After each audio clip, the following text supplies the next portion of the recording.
कहा जाता है कि माता पार्वती ने अपने उपटन से एक बालक को जन्म दिया और उसे द्वारपाल बनाकर स्नान के लिए चली गई। तभी भगवान शिव वहां आए और उस बालक ने उन्हें अंदर जाने से रोक दिया। शिव ने क्रोध में आकर उसका सिर काट दिया। जब पार्वती लौटकर आई तो विलाप करने लगी। तब भगवान विष्णु ने हाथी के बच्चे का सिर लाकर उसे उस बालक के शरीर से जोड़ दिया और इस तरह जन्म हुआ गजानन गणेश जी का। आज हम एक ऐसे गणेश जी के मंदिर के बारे में बात करने वाले हैं जिसका इतिहास 200 साल पुराना है। यह मंदिर विजापुर के गणेशपुरा गांव में स्थित है।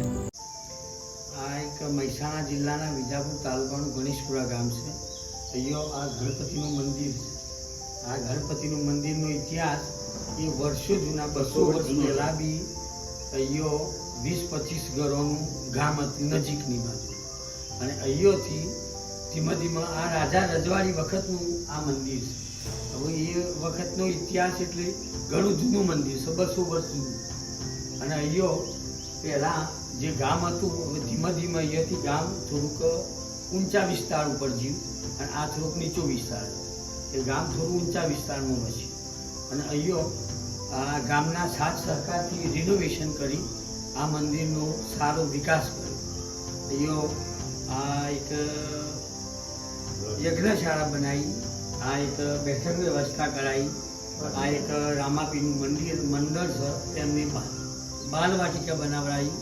જેમ કરીને ગામના સાથ સહકારથી અહીંયા અવારનવાર પ્રસંગો ચાલતા રહે છે અને અહીંયા દર વખતે ગણેશ ચતુર્થીના દિવસે ગામ આખું અહીંયા ભેગું થાય અને એનો પ્રોગ્રામો થાય તથા ગામના ચરાવા દાદાના ચરાવા થાય તથા એમનો માહોલથી ઉજવવામાં આવે છે। મહાઆરતીનો પ્રોગ્રામ અહીંયા ચતુર્થીના દિવસે ફરજિયાત થાય।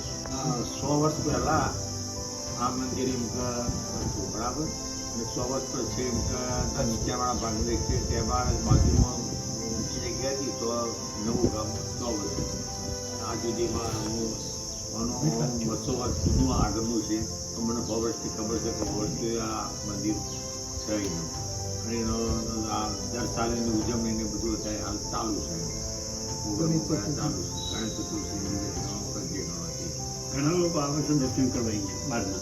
ये घना लोग आवे छे, आ यात्रिको अमदावाद, सूरत, मुंबई બધા યાત્રિકો અહીંયા આવે છે અને અહીંયા મનોકામના પૂર્ણ થાય છે। આ ગણપતિ દાદાનું એટલું હાથ છે કે જે કંઈ આવે કોઈ નિરાશ જતું નથી। એ આ ગણપતિ દાદાનો સારો પ્રતાપ છે।